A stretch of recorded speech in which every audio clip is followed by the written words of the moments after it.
هذا القرآن يوحدنا لطريق الخير يوجهنا الله تعالى أنزله ورسول الله معلمنا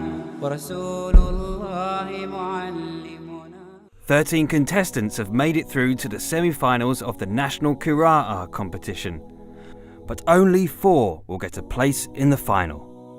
This week on NQC Extra, we'll be reviewing the following contestants: Sadiyah Haque and Zakaria Hassan. And I'm from Untitled. What are the common mistakes contestants are making? That's a tough one, because naturally contestants are coming, they'll be making mistakes. I think one of the most common ones are makharij. For example, ra, how Sheikh Mahmoud would say they're pronouncing the English ra, which is ra, and those kind of things. So some might struggle to say ayn from the deep part of their throat. They might not be able to pronounce that very well. So these are some of the more common mistakes associated with someone who is growing up in this country, for example, and they don't speak Arabic as their first language, which is expected, and that takes a lot of practice. It's not impossible. People have done it and people are doing it on a regular basis, but that will kind of pick out the best from a person. So for them to be able to master those difficult elements is going to be what's beautiful about listening to the recitation, inshallah. Common mistakes: being nervous. Obviously that's expected of a child, but some children can control their temper. So the more calm you are, the better you will perform. The more nervous you are, the worse you perform. So avoid being nervous. Ignore that you have a camera in front of you, it's filming, or that people are looking at you, or your father will tell you off if you finish without winning. Things like this. Don't make calculations for what's going on. Just do your part at home as hard as you can. And then the common mistakes: some children they mispronounce the names of the surahs, particularly the surahs start with al. Surah Al-Fajr, for example, Surah Al-Fatiha, most common one. They say Surah Fatiha. They delete, and this even very popular sheikhs do the same mistakes. It's linguistically mistaken in Arabic. So when a surah has al, you cannot say Surah Fatiha, for example, or Surah Baqarah. You have to say Surah Al-Baqarah. Very common mistake. And children, they don't take it, but I make note of it, because sometimes this is what makes difference between two contestants. This is a very common mistake. Another common mistake, it depends, again, it varies based on the level of each student. The full mouth letters and the empty mouth letters. The letters of Xhosa we call them mufakham in Arabic, and the empty mouth letters we call them muraqqaq. Some children, while they know this is full mouth and this is empty mouth, and this is not only inclusive of the children of National Qira'ah Competition, but extends to everybody. I'm teaching so many adults and so many children. They make the full mouth letter empty mouth and empty mouth letter full mouth, and this actually can result in not only change of meaning but also reversal of meaning. I'll give you an example. For example, Allah subhanahu wa ta'ala says, وَلَسَوْفَ يُعْطِيكَ رَبُّكَ فَتَرْضَى. With dad. Dad is full, tarda. So this means Allah will continue to give you until you, Muhammad, are pleased. And Allah says to Musa, and do not follow those who follow their whims and desires. وَاتَّبَعَ هَوَاهُ فَتَرْدَى. And you will be, otherwise, if you follow those who follow their whims and desires, you will be, tarda means destroyed. So tarda with a full mouth letter dad means pleased, and tarda with dal means destroyed. If you say in Surah Al-Sharh, أَلَمْ نَشْرَحْ لَكَ صَدْرَكَ, or Surah where Allah subhanahu wa ta'ala says to Prophet Muhammad sallam, وَلَسَوْفَ يُعْطِيكَ رَبُّكَ فَتَرْضَى. So if you say وَلَسَوْفَ يُعْطِيكَ رَبُّكَ فَتَرْضَى, it means Allah will continue to give you until you are destroyed. And if you make the same mistake with other verse where Allah speaks to Musa alayhi salam, وَاتَّبَعَ هَوَاهُ فَتَرْضَى, if you say فَتَرْضَى, and it means if you follow those who follow their whims and desires, you will be pleased. So the meaning is not only changed, but it is also reversed. And also, this is the common mistake. When there is a full mouth letter in the same word with an empty mouth letter, this is where the most of the mistakes come. Particularly with the hamza, like al-ard. Hamza empty mouth, ra and dad here a full mouth. They say al-ard. Here doesn't change the meaning, but the pronunciation is wrong. Al-ard. Okay. More common mistakes also making khalqala on the meme and the noon and the lam. They, for example, say wala fajr, not wala. with the letters apart from the 5 letters of Qutb Jad, Qaf, Ta, Ba, Jim and Dal, all the second letters we hold them softly and gently, we pause on them softly and gently. So we say Al-Fajr, Al-Layl. So it's very common mistakes making qalqalas in these letters. So these are some of the very common mistakes, and usually the rules of Nun Sakina and Tanween usually are well observed, but some children when they read the Ghunna of Ikhfa, they make it also full mouth or empty mouth. This is based on the letter that comes after the Ghunna. If it's full mouth, the Ghunna will be full mouth. If it's empty mouth, the Ghunna will be empty mouth. Most of the children don't distinguish, they just make Ghunna whatever way it comes. So these are actually the most common and most repeated mistakes for children in terms of tajweed, in addition to the first one we mentioned, which is being nervous and just taking things hard on themselves. أعوذ بالله من الشيطان الرجيم قل هو الذي أنشأكم وجعل لكم السمع والأبصار والأفئدة قليلا ما تشكرون. Okay, Assalamu alaikum wa rahmatullahi wa barakatuh. My name is Shabbir Hassan. I was born and bred in Exeter, Devon. I moved to Leicester at a young age. That's where I attended Islamic school and I memorized the Qur'an there. And it was actually during that time where I entered the National Qira'ah Competition as a young child for the first time as a young teenager. And then I moved to London to further pursue my Islamic education. And I joined Ibrahim College here. Been studying here for the last 5 years. I graduated recently from the Alimiya program. I would say a few different things. I think mainly people refer to me as the poet because it's been something I've been doing for a long time, even before I joined the institution. So yeah, I share a lot of poetry. I perform a lot of spoken word poetry. So basically, my NQC experience was, it wasn't like I entered and in the first year I got to the finals. I had to try a couple of times to actually make it to the finals. I think I tried at least 2-3 years in a row before I made it in 2010, alhamdulillah. But the experience was something that I genuinely can't forget, because a lot of the things that I'm doing nowadays, whether it's public speaking or whether it's delivering khutbahs, etc., I learnt a lot from my experience with the National Qira'ah Competition. The experience, especially from the khutbah round, for those of our semi-finalists and our finalists would of course be very familiar with the khutbah round. That especially really helped me and really shaped me for the sort of things that I'm doing today, alhamdulillah. To be a semi-finalist, of course, I mean, when you get to that stage, that's when you have to be a cut above the rest. So in terms of Qur'an recitation, of course, I think when it gets to this stage, the judges aren't just looking at your melody anymore or just your voice. I think now they're looking more at your tajweed, so your tajweed has to be on another level. And also, other things like your presentation and your confidence, because like I said, the khutbah round is so important. And yeah, confidence is really important. And presentation in your khutbah round, that will really come out and you'll shine through in those rounds especially. So you present for the National Qira'ah Competition and the Recite Show on the Islam channel. What has your experience been like? Alhamdulillah, it's been a really, really good experience, especially because these two shows mainly they're engaging the youngsters. So for me, like when I'm sitting there and I'm listening to recitations, for example on the Recite Show, of young brothers and sisters who are calling in, they've got so much talent. That for me, it makes me extremely happy, and it's really encouraging for all of us. To hear that and to see that, and just to know that alhamdulillah they have the support from their parents, they have the support from their teachers, and they have that confidence to call in, because I remember when I was calling in initially, like I was really nervous. So you could tell in my voice, it was a really shaky voice, but these mashallah, these youngsters, they're calling in and like you can just tell they're really super confident, can't even tell that they're nervous at all. As a hafiz of the Qur'an, I aim to and I try to recite 1 juz of the Qur'an a day. But just on top of that, I mean, I utilize my time. So for example, on the morning commute to class, I make sure that time is utilized for the recitation of, for example, Surah Yasin. So it's just very easy because I'm driving and I'm just reciting Yasin, I've memorized it. rather than actually physically taking out time to recite the Qur'an, because obviously people are busy, I understand, but especially for the youngsters who are busy with studies, or you might be working, you might be going to college, my advice would be that you don't need to make time, just within those times where you're already commuting, or you're doing something, you're on the train, or you're driving, utilize that time to recite the Qur'an, and that's actually something that's helped me a lot as well recently.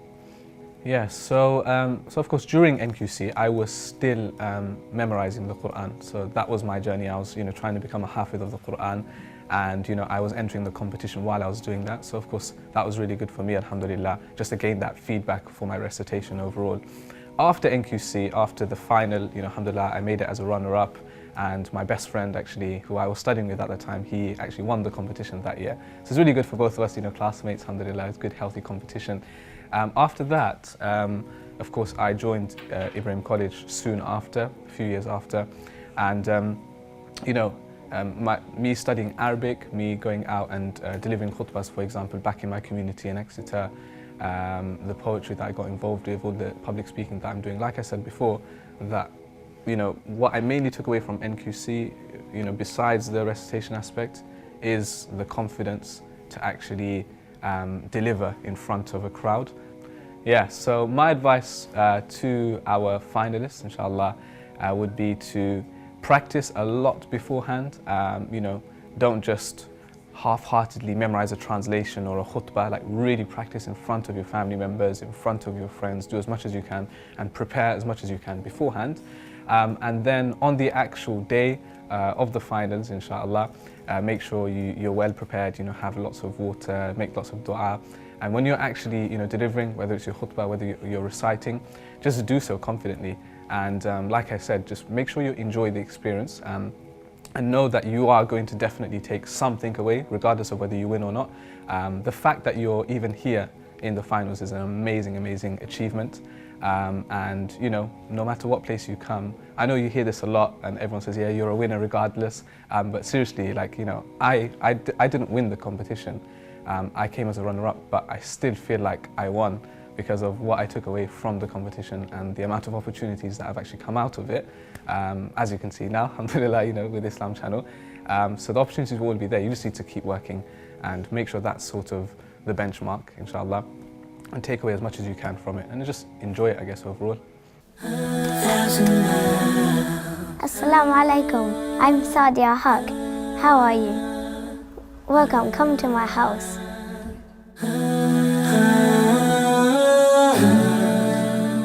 Sadiyah Haque entered the competition at the age of 9 years and was invited to come along to the Islam Channel studio on week 2 of the knockout round.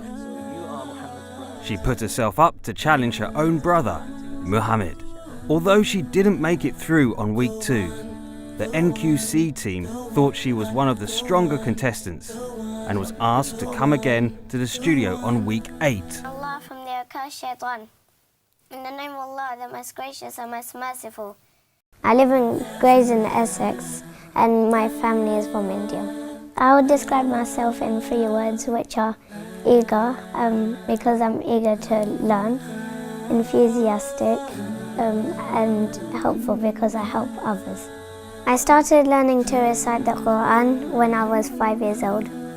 I'm feeling alright. I mean, like, it's just being on TV, then nervous. So far, I know off by heart 3 juz.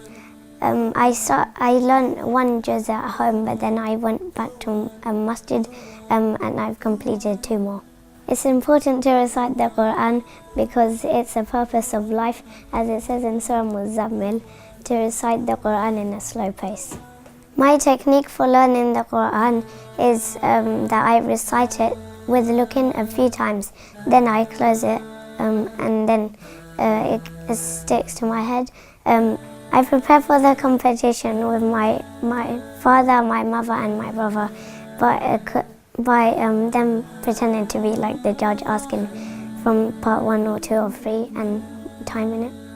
I think I have the confidence to win the competition because my teacher gives me full marks. And my advice for the other kids for reciting the Qur'an is to not rush, otherwise they would make any mistakes and they wouldn't really succeed.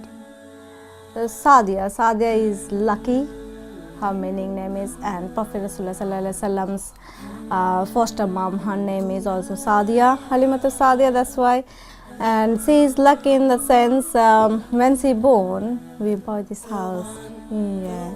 And then after that, she is very independent. She wants to do her work by herself, everything. And she is very like competitive with her brother. Like if Muhammad want to do something, then she is like bit challenging. Yeah, what Bhaiya is doing, why shouldn't I do it?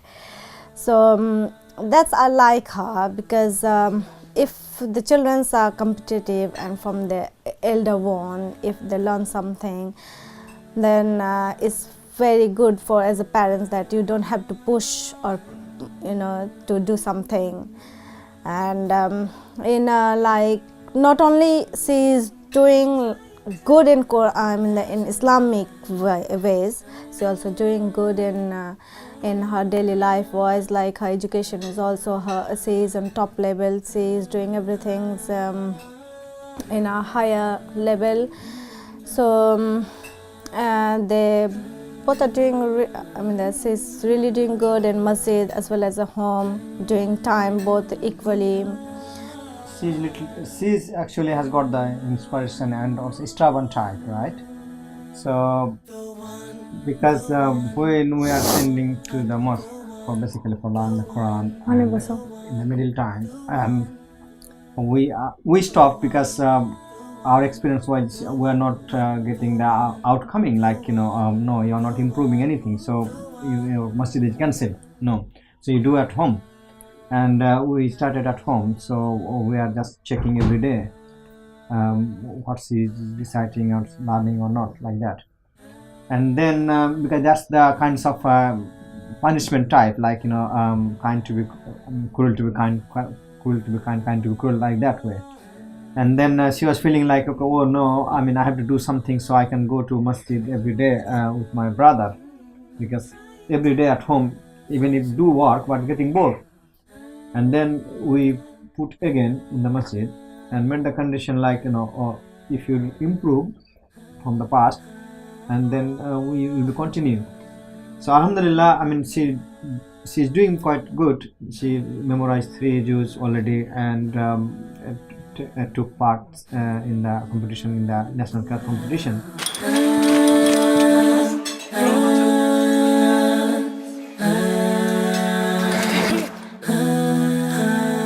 My name is Mawa and I'm Sadiyah's best friend. I've met her since like 2 years and we're in the same school, and she helps me a lot in mosque, and she's really kind, she's helpful, she is really religious, and she helps me at mosque, like when it's like we got together, and then she helped me on Surah Al-Aqsam or Washamsi, and then now I'm on Wal Fajr, so she helped me a lot throughout my life. So we like to do trampolining, even though it's her house, and we just like to have fun with each other, and we play upstairs, and then we played hide and seek, and then she's really good at friend. Thank you for coming to my house. Have a nice time. Goodbye. Assalamu alaikum. My name is Zakaria Hassan. Welcome to my house. Please come inside. Our next contestant is Zakaria Hassan. He came on week 5 of the knockout round. He went head to head with contestants Sharia Mariam Ahmed and Maisha Mariam. This is what the judges had to say about Zakaria's performance. Don't round your lips for the full mouth letter unless it has dhamma. It's a common mistake. Don't say Sadaqat, Ar-Rahman.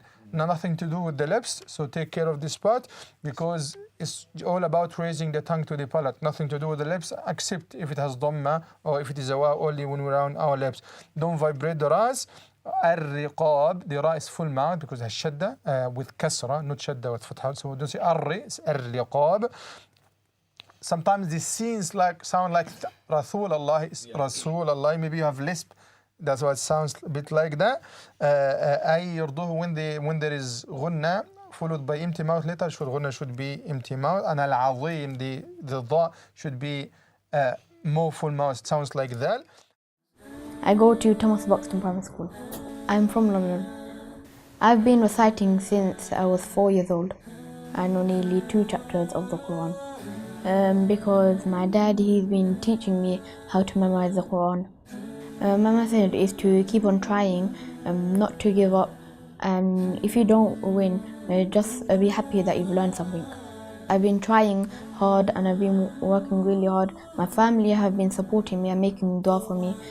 The hardest thing so far has been learning the khutbah, because it's really hard. It's really formal and you have to do it like this and give a huge speech to everyone. I haven't been to any other competition like this before. I want to become an Imam of Makkah because I find it amazing that people can lead prayer in Makkah, and I would like to be just like them. أعوذ بالله من الشيطان الرجيم. أعوذ بالله من الشيطان الرجيم. بسم الله الرحمن الرحيم. بسم الله الرحمن الرحيم. Alhamdulillah, I think he's a very good child. It's not because of my son, but I must say, as a teacher myself, that I'm teaching since 25 years now in Arabic department. So I can say in a million, it's one like him. So Alhamdulillah. Because I'm grateful to Allah subhanahu wa ta'ala, because Allah subhanahu wa ta'ala has done gifted me like him as a son. Thank you for coming. Assalamu alaikum.